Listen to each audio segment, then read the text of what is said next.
Good morning.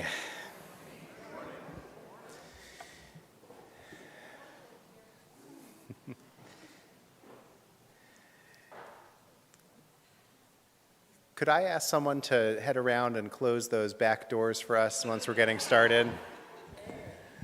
This is the time of year that the windshields are angled just right to hit us like flashbulbs with the sun. Welcome to First Parish Church in Brunswick. No matter who you are or where you are on life's journey, this is a place for you. Those of you who don't know me, my name is John Allen. I'm one of the pastors here and happy to welcome you for this Adams Society recognition event. The Adams Society recognizes and celebrates the members and friends of First Parish Church who have made a provision for the church in their will or in their estate planning. This church has been here for a long time, and our hope is that it's going to be here for a long time to come. We enjoy this place as a sacred inheritance from our ancestors, and we offer it as a gift to those who will come to this place after us. I'd like to invite those of you who are members of the Adams Society who have made gifts for First Parish Church in your will or estate to please raise your hand so that we can thank you.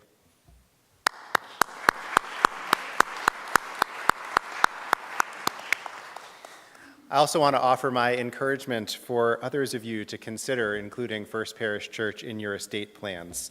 You will find in the pews in front of you these hot off the press and brand new beautiful pieces that talk about some of the ways that you can provide a legacy gift to support First Parish Church. On the back, there's also a link to a newly updated website that has a lot of really great information about estate planning and how to leave gifts for the church.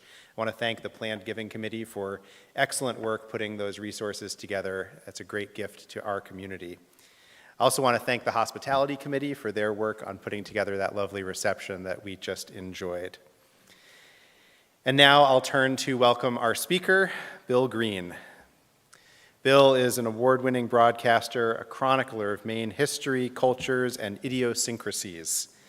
His show enjoyed a 20-year run, winning 2 regional Emmys and 2 Edward R. Murrow Awards. That means that he produced over 420 half-hour segments, each containing 3 featured stories. Favorite, of course, to us, the feature piece celebrating this church's 300th anniversary that aired in 2017. We're grateful for this opportunity to welcome Bill back today. Thank you for being with us.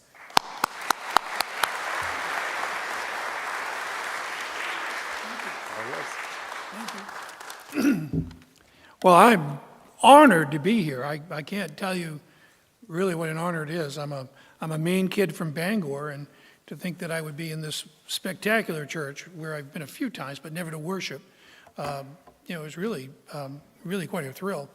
Where do you park? I'm down by the old potato donut place. I don't know if it's still there, but. And before, I'm supposed to talk about Bill Green's Maine, I guess, right? But like everybody, I've noticed in my life that you tend to view the world from your own perspective, and that's perfectly good. And so when you come to this church, you've got to view it a little bit from Joshua Chamberlain's perspective. And when I looked at the list of speakers that you've had, I was intimidated because I don't have their credentials, but I know who George Adams was. I've actually thought about the guy, and in getting ready for this day, I thought about him, and speaking of perspectives, I have a lot of thoughts about Joshua Chamberlain. I wish the Civil War were a stock, because I was into it in the 1980s. And then when the Burns thing hit, I was all set, because I was like 6 months ahead of everybody else. And but I'd been all over the Joshua Chamberlain thing. I owned a house in which he died at one point in a partnership down in Portland. And I think he's a really interesting guy. Like all of us, well, first of all, he was great, but like all of us, he was imperfect. And I was interested, did John Beatty stay? Pass this along to him, because I've got some thoughts on Chamberlain I want to share with you just because I'm so interested in Chamberlain. And as you know, and I saw it happening again here on your stream last week, your in this case, music director was playing the piano and there's this guy standing behind her flirting with her. Do you notice that? He's waiting, right? He's pretending to be there to turn the page, right? But, she's got an iPad. So this is 160 years later, there's still people after your organist, all right? Now, they claim to be married and all that, but keep your eye on them. But Chamberlain wanted to live an epic life. He wanted to live an epic life. I can't say it better than that. He wanted things to be formal. He kept framed his last cigar with Longfellow, right? And I think when he came here and looked at George up in the pew and saw his beautiful daughter playing the organ, he thought that was the girl for him. And I don't know that, I don't think they had that great a marriage, because I've read an awful lot about it. I think they had a nice marriage, a nice family, all that. But I think JLC always kind of wanted to do the right thing, and he tried. He was one of the most earnest people I've ever read about. And I wanted to share a story that I want you to share with Mr. Beatty. Being from Bangor, I am not that familiar with the Battle of Hampden, but during the War of 1812, the English took Castine, and the American Navy, not knowing what to do, went up the Penobscot River to get away, which wasn't a very good idea because it ends, right? And the British Navy was behind them. There's a whole bunch of ships sunk and burned. Paul Revere was supposed to scuttle a ship and didn't get it scuttled, and the local militia ran out and met the British regulars who were being offloaded in Winterport to meet them in Hampden on Route 1A, which is the road that goes down the Bangor side of the river. And they formed their line on what is a big cemetery today. So if you're ever driving through Bangor, take a run out to Hampden 4 or 5 miles, and that's where my forefathers, none particularly related to me, I have shallow American roots, but they went out to meet the British in 1812. And the British came in with their bayonets glistening, and the Bangor boys looked at them and said, "Let's get out of here." And they ran through the briars and they ran through the brambles. They ran to the Kennebec River in 1812. Think about that. And the British marched into town, took over Bangor, held it for ransom of $30,000, burned several ships, took several others, and demanded that 4 ships that were being built be delivered to them in Castine in like 30 to 90 days, along with that $30,000 ransom. And I think it was 2 men were court-martialed, one of whom was Joshua Lawrence Chamberlain, the grandfather of Joshua Lawrence Chamberlain. Now, he beat the charges. He was exonerated. But as Chamberlain, our man, is on the hill there at Little Round Top, and it's desperate, and it's not getting any better, and the rebels are flanking him, and they've charged him 3 or 4 times. There's this embarrassing story in his family about his grandfather who was cashiered for running. And because everybody else ran. I've never really studied the older Chamberlain's role in that. But I'm sure, I wonder if in his mind he thought, we're not going to run today. So I often wonder if the idea that we're going to charge came from an earlier time. Chamberlain perhaps thinking on Little Round Top, when they pick up my poor sorry carcass, it's going to be because I charged, not because I retreated. And I've just always had that story, and in my mind, we don't know, why does someone win a battle or a golf tournament? Sometimes they get mad enough to do it. And, that's the kind of perspective that I think is interesting when you're doing a story, which is what I did most of my life. I have one other thing I want to share with you about Chamberlain. A guy named Eric Jorgensen, who used to run the Pejepscot, did some work measuring Chamberlain's height. There's a picture of him standing on the front porch of his house. And they looking at where this lattice work is and that, and they found the Army had him at 165, and Eric thought he was 5'10", 165, which was exactly my size when I was a young man, in pretty good shape. And he also had Titian hair, and I had beautiful red hair with blonde highlights. Ladies would ask me, who colors your hair? And I would laugh at that one, because I was barely getting haircuts half the time. But I'm not 165 anymore. But I am about the same color as Joshua Chamberlain. I'm about the same size. And so if this were Chamberlain standing here, this is about the size he was on May 25th, 1900, because he would be 71 years old. And Angus gets more mileage out of this than I do, but I could grow my mustache, let the white hair flow a little bit, and I would at least have, that's what I have in common with, excuse me, with Chamberlain. So I just think that he's a spectacular fellow, and it's just an honor to be in this church with him and you. So we got to do some of this TV stuff now. But Chamberlain, I think, is remembered for his great heroism, but also because he was a great writer. Of the 80,000 soldiers at Gettysburg, he's educated better than all, but certainly in the top 1%. And I think he writes better than every other soldier there. Maybe there's a couple others. But Chamberlain left us words that inspire us to this day. And being a writer can get you a lot of attention, because that's why I'm here today. And I thought I'd start, I was a sportscaster for a long time, 18 years, and then they sold WCSH and WLBZ to Gannett, which owned USA Today, and Gannett wanted to look local. So they wanted to do a local show. So they turned to their aging reporter, which was me. I was married, I had a couple of kids, I'd gotten off weekend sports because I wanted to be home nights and weekends. And they said, do you want to do your own show? And I said, yeah. And, they said, well, we think it's going to last 3 to 5 years. It'll have a rating as high as 4. And they didn't say this, but they implied, and then we don't know what we're going to do with you. And, what do you want to call it? And I thought about it for a couple of days, and I said, well, it's going to be a show about Maine, and I'm going to do it. Let's call it Bill Green's Maine. And the other, I didn't realize what a genius I was at the time, because after the show started going, they can't do Bill Green's Maine with Rob Caldwell, right?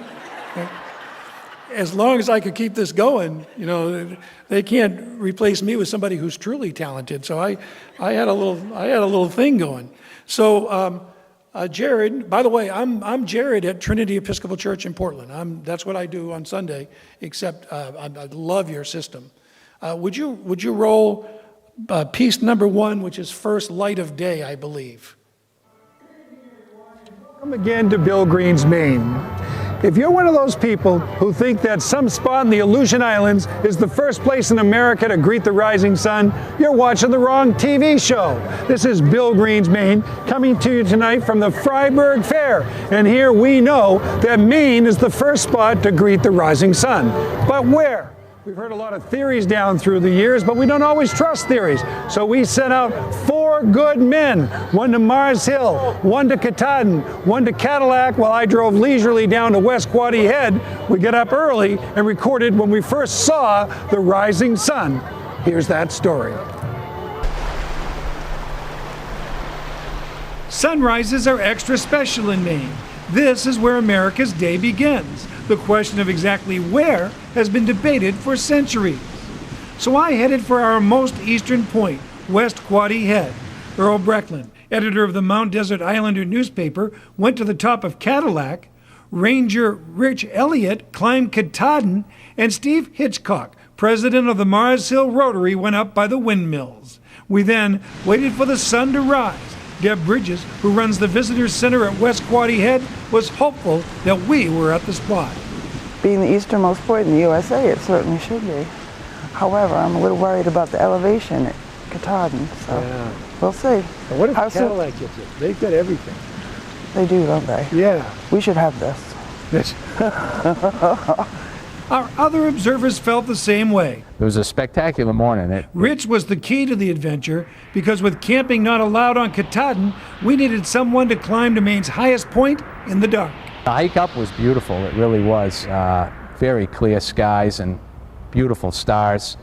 I didn't really have any moon illumination, but the stars were just fantastic, and I kept stopping to take it all in, and I'd look at my watch and knew that I had to get going to get there and get into position in time. One part of the year the sun is way up. Steve said getting up Mars Hill was more of an adventure than he anticipated. He picked up Travis Carney, who manages Big Rock Ski Area. So we got in the truck and started up the, looked like a field road, and we went kind of diagonal to the first slope, and all of a sudden he says, okay, now go right straight up the slope. So we're going up the slope like this, and my stomach is talking to me a little bit, and I looked over at Travis, and he looked normal. You know, he wasn't anxious. I said, let's go for it. Earl Brecklin had a Bill Green-like trip, simply driving to the top of Cadillac. There was about 150 people at the summit. It was actually pretty warm. Didn't need hat and gloves up there, which you can even use in August. Yeah. And there was a bunch of motorcycle riders that were standing there, and some fellow was the first guy to yell, "There it is!" Okay, the sun is up everywhere. Let's start in the north. What time did the sun rise in Mars Hill, 3 miles east of our border with Canada? All of a sudden, the brightness focuses in one spot. And then before you know it, bang, there's that first little peak. And of course, we wanted to be right on. And it was 5:51:15. You remember? I'll never forget it. I don't know why. Rich Elliott was on station at Maine's highest point, Baxter Peak on Mount Katahdin. I was in position at Baxter Peak at 05:25.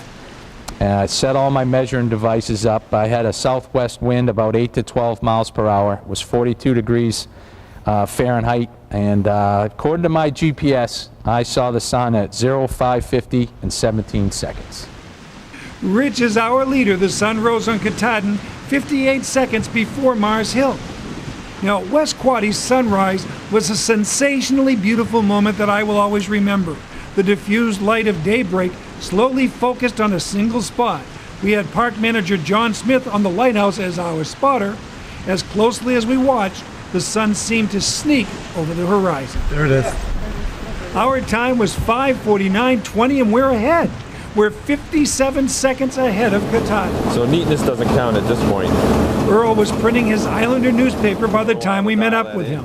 We wanted the news about the sunrise hot off the press. So we checked our watches and asked Earl for the report. Now remember, the time to beat is 5:49:20. The exact time was 5:49 and 10 seconds. I was crestfallen. Once you get in this, you really want to win. But on September 2nd, which happens to be my birthday, according to 4 honest men who I trust, the first place to greet the rising sun was Cadillac Mountain. Still, Earl was gracious in victory. Well, I think it's safe to say, we don't like to say where the first place the sun hits, but if you're up there and no one's anywhere else, you may be the first person to see the sunrise on that day. So I think any place in Maine, if everybody sleeps in late, you could be seeing the sunrise first. Which is sort of the way John feels down at West Quaddy. He is the only person to actually live at any of the places that are the first to greet the rising sun. You may be the first guy to greet the rising sun many times. And probably will be for many more years. In Maine, we are surrounded by beauty and iconic images, including lighthouses and lobster boats. Maybe we should add beautiful early sunrises to that list. So that's the kind of Maine schlock I did to professors make a did some living, work on this a few years ago, and they found that at different times of the... But it was really fun. The scientists say, and I said in the tag what I still believe, I think most days you can't do TV standing, well, you can, but you can't do that piece standing in the woods when you're assigned to West Quaddy Head. And when you go to West Quaddy Head, you go down the road to the headlight. Behind it is a higher hill, and then hills behind it. And I think most of the year, the first place to greet the rising sun is somewhere on that hillside behind West Quaddy Head. And that's what the scientists say. But that day, Bar Harbor, which has everything, I got that as well. I ran that piece because I thought it was going to come up with the theme song, which I wanted to talk about. One of the many mistakes I made was the station wanted to do a good job with the show. Imagine that. So we had an open that had all these squares popping up, and we didn't have the technology to do that in 2000. So we sent it to the Gannett station in Atlanta to do that. And we stole that idea from an Yves Saint Laurent ad. What was that guy's name that does that? He was a white-haired man, and I guess it was Yves Saint Laurent, huh? I don't know, but he had an ad kind of like that, and the executive producer liked it, so we had that made in Atlanta. And then the theme song, the station manager, Steve Thaxton, had a friend who did a lot of religious jingles, and he works in this venue kind of. And he owed Steve a favor, so he wrote the jingle, da-da-da, right? And so I made the mistake of going on the air and saying, yeah, we had our open done in Atlanta, and we had the song done in Minneapolis. And like I got 3 letters saying, I'm not going to watch you again. Your show's not even from Maine, you know. So I wrote the song, and I did the open. But one of the funny things about the early open, I should tell you, the show's being repeated now. Did you know that? It's on Monday through Friday at 12:30, right after the noon news. And they started with 2001, and they're up to something like 2009. And it's funny how the show is different when it tries to be a daily show. I feel sorry for Andy Griffith.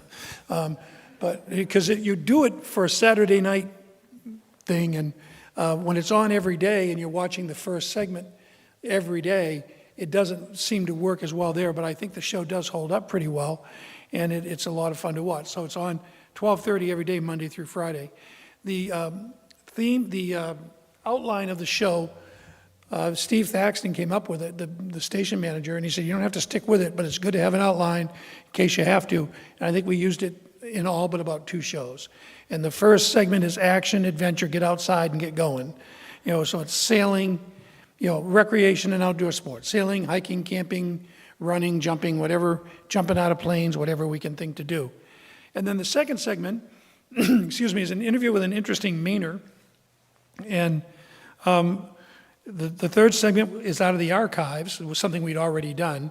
And the fourth segment is storytelling. And I think that I think it was a 4, I'm not sure. It could have been a 1. But I thought some of the people in that were pretty common people, you know, and I thought Deb hoping that they beat Bar Harbor was a great soundbite. And what's his name? Was it Eric on Mount Katahdin? Was he just out of the Army or what?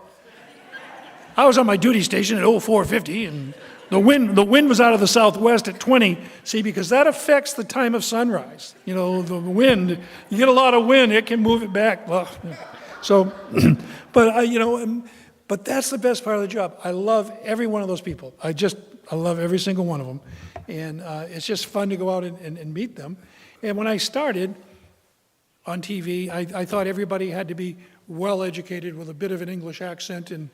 But it turns out that people at home love us. They love regular people. And, you know, it just, the more of that stuff that you can get on your show, I recommend that you do it. But Steve Thaxton came up with that outline, and we used it just about every show for 420 episodes. I tried to, my wife claims she didn't say this, I claim she did, but I said everybody's imperfect, right? My wife said something to the effect one time that the edited version of my life looks pretty good, right? So, but you notice the person that I try to be on TV is self-deprecating. You know, I never tried to be the guy, I caught the big fish, or I did that. I left that to others. And I tried to be something I learned about at the University of Maine. Johnny Carson's approach to television was the little brother approach. He did stuff that endeared him to you the way your little brother sort of endeared himself to you. And so I always took that approach. Well, I'm trying, I'm goofy, but I did this, and it turned out better than I thought. And so that's the kind of that was the kind of persona that I had to be, that I tried to pick.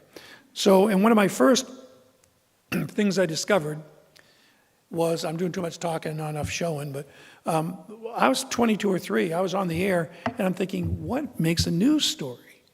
And it occurred to me. If you're on TV, or if you're a journalist, and you think it's a good story, it's a news story.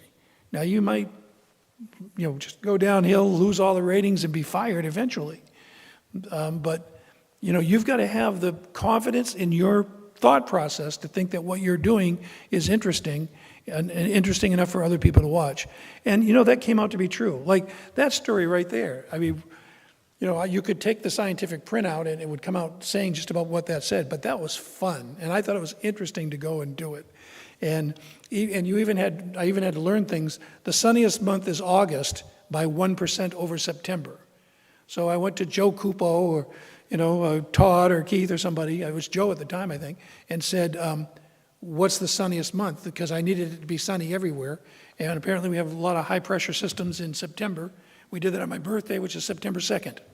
And so, it worked out, and we were watching the weather, and off we went, and everybody got to their duty station on time, and that's the way it went. So my next rule about a story is, and really, when you've been in the business as long as I have, you pride yourself on your writing. It just is so important, but a good story tells itself, get out of the way. And so the next story is about bees, because I'm afraid of bees.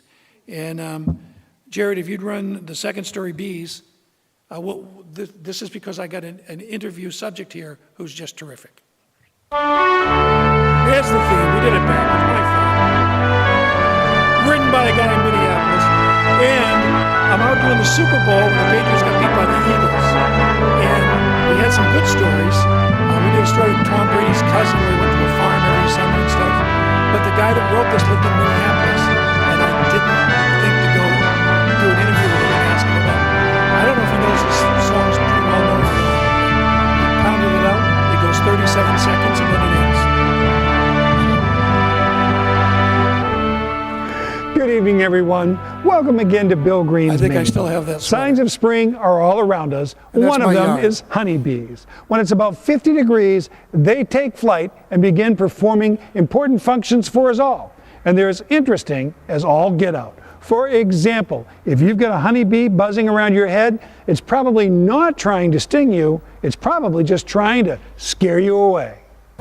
They're doing this like, be afraid, you know what I mean? And really, if you're not afraid, they're like, be afraid, and you're like, and they just kind of go away. Right. Look out, here comes Erin Forbes. They really are like little kittens. She loves bees and wants you to know about them so that you won't be afraid. So my whole point is, if you do get into trouble, don't run away from them, because running away from them encourages them. See what I'm saying? And if Erin is Maine's fourth and newest master beekeeper. If I have a tick, I flip out. Yep. But bees, no flipping at all. It's kind of like being an Eagle Scout. So what I'm doing here is just lighting the smoker. Yeah? So this is not very sophisticated. No.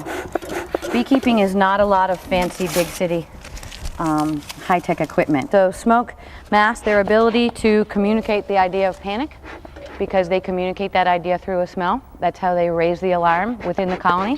So if you put smoke in the colony, you are essentially drowning out their ability to scream, emergency, emergency.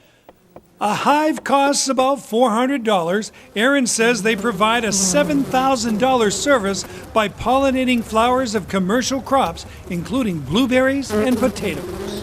All the bees in a honeybee colony are sisters, and they are all daughters of the same mother. The boy bees in the colonies are their brothers. And so the girls, there are many more girls in the colony. They literally do all of the work, including feeding the boy bees who don't really even feed themselves. What the boy bee's whole job in the world to do is to be around and available in the event that another colony's queen needs to mate with somebody. There's some really cool boys are totally useless, except for one thing. Except for one thing, and they die if they get to do it. Ooh. In the process. Ooh. So, not So the males do one thing, and that's fertilize a new queen, but then they die. It's what we call here in Maine a non-traditional family. There are great physiological differences between boy honeybees and girl honeybees. What if you dropped that? They'd all fly up, and maybe they'd sting me. So see this boy bee right here? Huge eyes. See how distinctly different he is from all of the girl bees? Yes, I do. So that's a boy bee. Do you want to see a bee trick? Yes. So these are boy bees don't sting. And the reason they don't sting is they physically don't have stingers on their bodies. And so once you can distinguish the difference between boy bees and girl bees, you can pick them up and carry them around. I hate to ask you Or you this. can hand them to people. I'm afraid. Don't be afraid. Okay. Seriously. They're a little buzzy. You feel them buzzing? Yeah, I do. They just fly away. They got away. I was scared. As you might imagine, honeybee survival in Maine is extremely difficult. See this bee tossing away its dead sister? Very Machiavellian. Drones live for about 45 days. queens for 2 years. Here, Erin marks a queen so it can easily be identified. The colony knows its queen is present because she releases a chemical signal called a pheromone. Should the queen be removed for a half hour or so, the colony would begin producing a new queen. When her pheromone starts to fail and they don't get that feedback from her, they will pick an egg or sometimes several, and they will feed it so that it becomes a queen in order to replace her. Erin is employed at Sterling Road and keeps her bees right at work. She gave me a nice company hat to make me feel more comfortable. I don't know why, and says her fellow employees are much more comfortable around the bees than they used to be. They really have grown to appreciate them. I think at first they thought I was really crazy. Yeah? And, you know, they'd be kind of fascinating. You know, and they'd stick their distance. Most people would stay on the tower. I try to get them to come look, and they would be nervous about it. But now they've been here for 2 years. We have my honey, the honey from these colonies that I had here last fall. Yes. We have in our kitchen. We also give it away, we package it up cute and give it away at our trade shows, and our customers love it. Which brings us to honey. Its color reflects the flower that the bees have been pollinating. This is an early spring honey, perhaps made from dandelion pollen. And by the way, this is a beautiful lawn if you're a bee. Lots of flowers and no insecticides. Lawn products can really mess things up for honeybees. So if you do something really terrible to a colony, they will stop rearing boys. For example, if they are exposed to a pesticide application, they will stop feeding the boys and they won't let the boys back in the entrance because they are so stressed out trying to work on keeping the colony alive. But as soon as they get out of that stress period, they'll start rearing boys again, which just goes to show that boy bees make girl bees happy because they're like little brothers. Like everybody loves a little brother, right, even though they're a pain in the neck. By the way, May is swarm season. If you see a swarm of bees, you should contact your local beekeeper or just ignore them. They're just looking for a cavity in which to live, and pretty soon they'll be gone. Probably. So I'm sorry about that one. The audio wasn't as good as I wanted it to be, but she said that, you know, if boys reproduce, they then die. And she said in Maine we call that a non-traditional family. And so I thought that was a great line, and it didn't come through very well, probably because I was talking. But again, if you got a good story, and I thought Erin was the story, you know, be afraid, you know, just get out of the way, and it tells itself. And some of the better stories have. Super Bowl III, Joe Namath's leading the New York Jets over the Baltimore Colts, and I'm down at my little camp with my dad at Jacob Buck Pond in Bucksport. And great game, 16-7, Jets win. My wife says, how do you remember that? But it was 1967, we all remember that. And my father, after the game, pointed to it was a little TV, said that box is amazing because that box took me there. I could never afford to go to that game, but you know, thanks to that box, it took me there. And as I got into television, probably 5 years later, and I was studying broadcasting at the University of Maine, that sentence rang in my head. I thought good TV takes you there. And even beyond that, I think there are a lot of people, say down in the Portland area, the executive producer of my show grew up in Portland when the show began. The executive producer was a person who had grown up in Portland, and she had never seen Mount Katahdin. Now that is not never climbed it, that's never seen it. And it was astonishing to me that there's all this stuff around, you know, east, west, north, south, and a lot of people haven't been able to see it. And so it became our mission to try to take people as many places as we could go. And like even that sunrise story I thought was fun because we were in different places. And there was I don't know if it was going to be a referendum or what about the Allagash. And fewer people do the Allagash every year. Fewer people vacation like masted schooners, you know, windjammers. It used to be a week, and then 5 days. Now it's 3 days. You can go overnight. Vacations are getting shorter because we're so busy.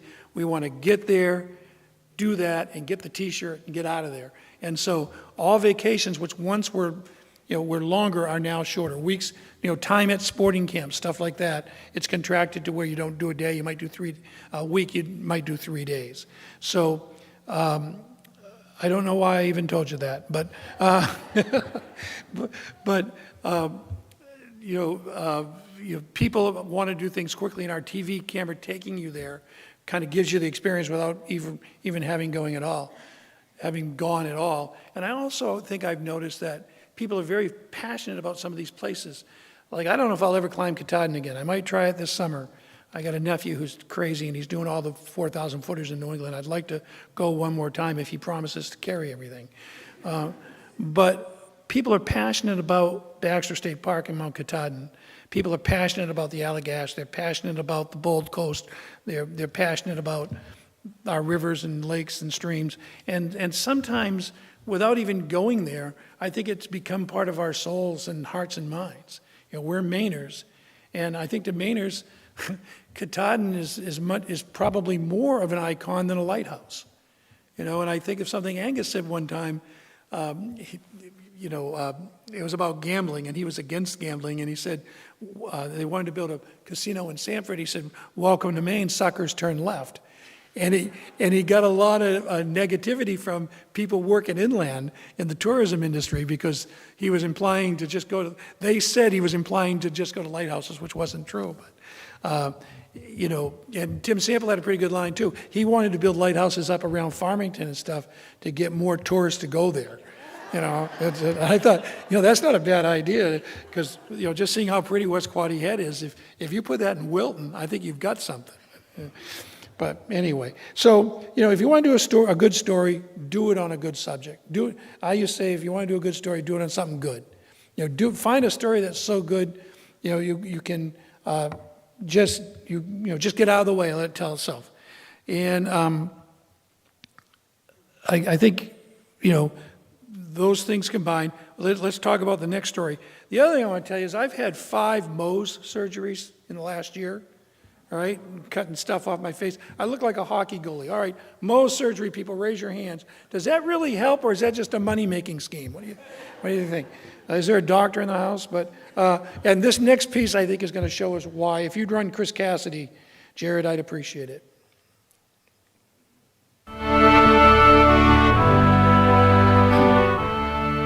One of the very best parts of this job is you meet so many interesting people who are truly to be admired, and one of them is Chris Cassidy. Chris grew up in New York and is an American astronaut currently on a 16-day mission to the space station.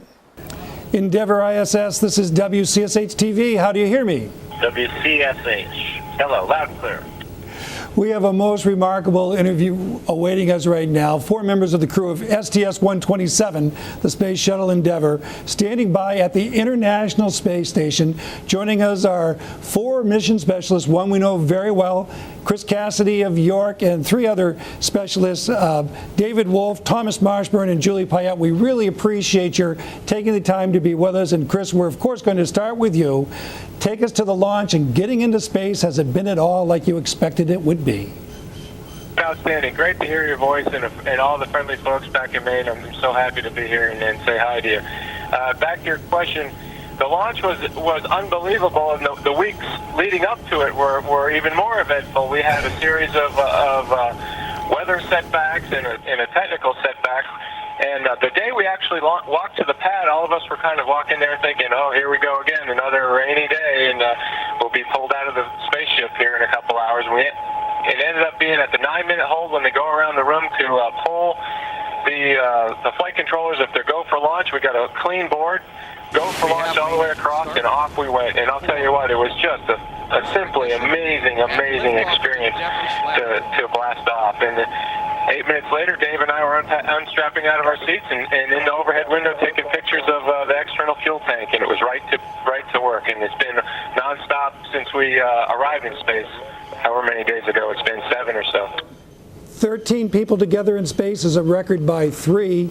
Has it seemed crowded, or was it just so much a part of your training that it seems the norm?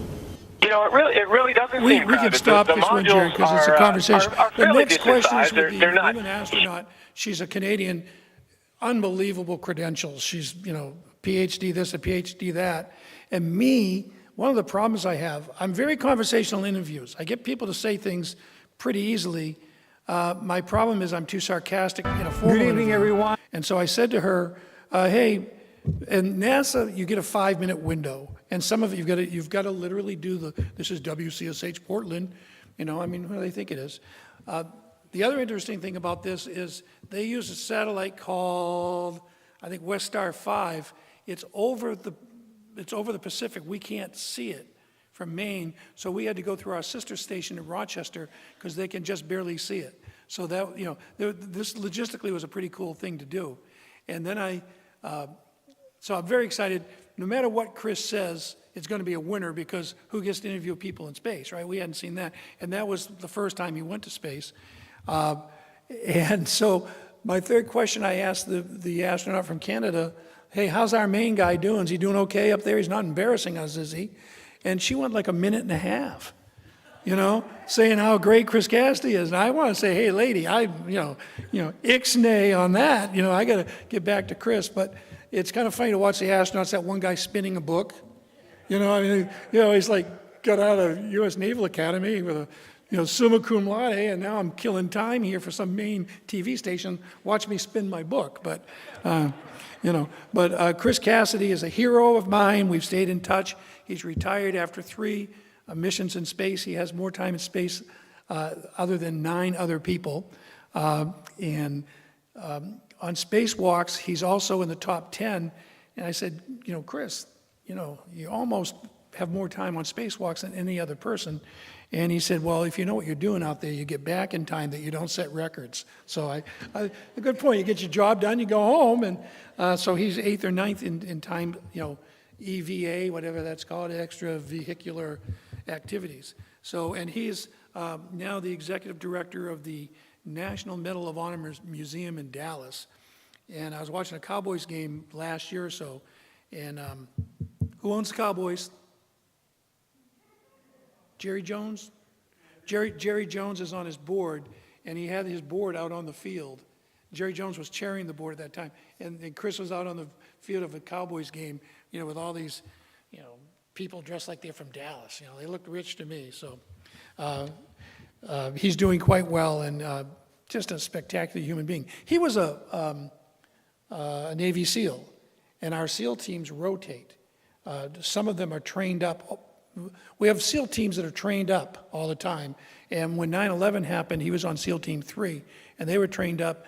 And within 3 weeks, he was in caves in Afghanistan looking for bin Laden. And they thought he was in there. And he had one mission where he thought it was going to be, you know, a day mission, and it lasted for a week. So he's had some, you know, he's kind of the old school astronaut in that he's, you know, he's just so physically capable, you know, a guy among guys. And I think, I'm so embarrassed, from Caribou Muir, the woman astronaut that we have, Jessica Muir, who's going to be the first woman on the moon. You heard it here first. She's kind of the modern astronaut, scientist, very thoughtful, you know, articulate, but, you know, scientific, and doing wonderful things. And I'm almost sure, in my heart, I'm pretty sure. I'll do one more story, because I've talked a little bit about nuances and relationships, and I like this next piece because it's just Maine people doing a Maine thing, and again, it's something that brings us together, and I like what this couple is doing. So it's called hen clamming, and I believe we did it in Rockland. Jared, if you run that. Good evening, everyone. Welcome again to Bill Green's Maine, this time being filmed on perhaps the last warm day for about 6 months. I'm always learning something new in this job. The other day, an old friend said he was going hen clamming. I had to ask, what's a hen clam?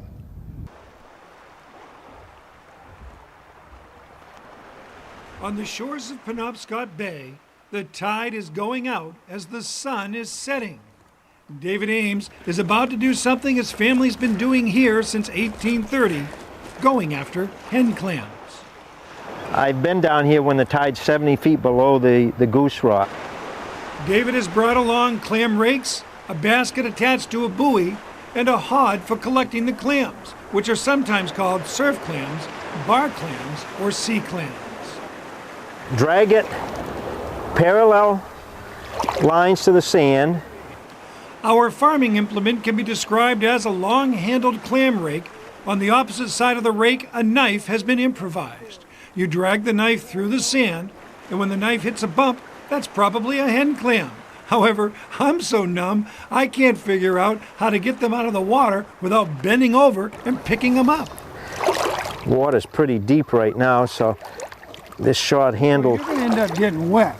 Huh? Are your arms gonna end up getting wet? No, I got the long. They're up in here, so the shirt. So you're gonna be picking these out of a few inches of water. What I'm going to do is turn this over, and then I lift them up with the rake. Oh, I lift them up with. I lift them up with the rake, and okay, yeah. So. Because I was thinking, this doesn't sound like that much. Yeah. Soon Dave has one, and I get my first look at a hen clam. Okay, now here's a keeper. Turns out we've all seen them a zillion times before. Hen clams are harvested commercially in Maine. Digging them is almost therapeutic, a sort of yoga amidst the waves with a little thrill of the hunt thrown in. All right, see, right on the end. See where my knife is? No, he's right under that? He's right under that. Yeah, and go on the other side. Is that far enough? Yeah, and go down. Can you feel it? Yeah, kind of. But I don't have control. Okay. Go down in. He's right there. Yeah. I'm not digging deep enough. Yeah, you probably got to. Yeah, they suck down pretty good. So, yeah. And being Beautiful, really. 5 or 6 inches, so you got to get down in under him. There's definitely a knack to it. I seem to keep hitting the clams, but can't scoop them up. It's because the clams are sitting vertically in the sand. How are they sitting? Are they sitting flat? No, they're in two. Yeah. That sword that they have that you'll see when we clean them helps them suck down into the sand. With Dave's help, I did a little better at the end and also learned when to go clamming. Any month that doesn't have an R in it, so. Any month that doesn't have an R. R. So May, June, July, and August, I don't do this. Right. Usually, that was an old saying that my grandfather had, and supposedly hen clams are not affected by red tide, but that was still an old fisherman's tale that never dig clams in a month that doesn't have an R. It probably takes longer to clean the clams than to dig them. Dave pours boiling water over the semi-shucked clams. It looks gross on the big screen, so let's just say that David sorts through the clams, cutting out and saving the edible parts. He strains some of the juice, which will be used in chowder and cooking, and then uses an old hand grinder to grind up the clams. And David's wife Adele takes over from here. Adele has prepared an all-Maine supper with clam fritters as an appetizer. All you do to make the fritters, a little bit of flour in the clam. I throw in a little bit of garlic, a little bit of flour, and 1 egg. And then you just stir it up, and I got some finishing here. And they're so good. I don't know that they're that good for you, but who cares? They're so good. She's also whipping up a chowder, and I'm sure this comes also from an ancient family recipe. This is my Betty Crocker cookbook. Love Betty. Crocker was your grandmother? Betty Crocker, love Betty, and I've been using this recipe on page 403 for the last 43 years. What a lovely evening. Dinner of chowder with most of the ingredients right down to the potatoes and garlic grown in the Ames's garden, very fresh clams, and great company. It's kind of taking the best that Maine has to offer, good friends, old ways, and fresh food from the sea.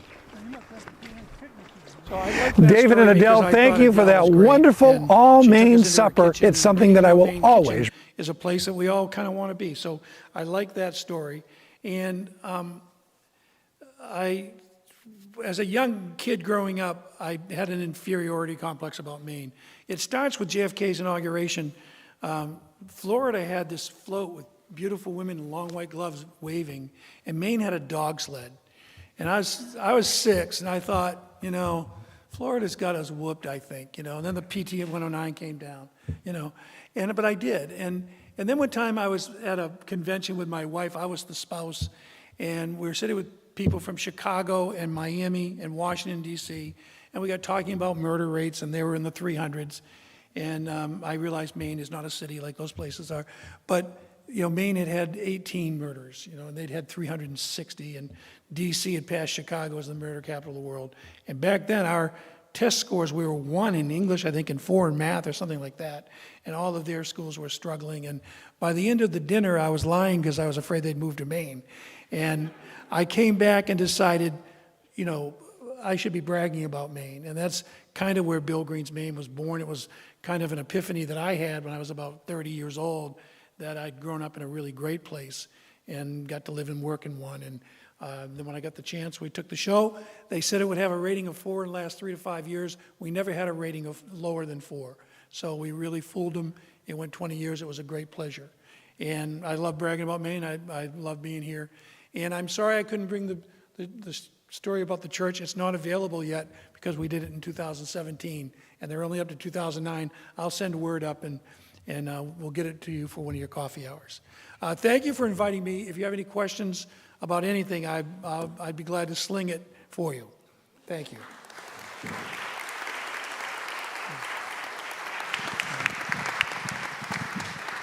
And wear your hats. Wear your hats and sunglasses so you don't end up like that red-faced guy you saw on TV. Good. We answered every possible question.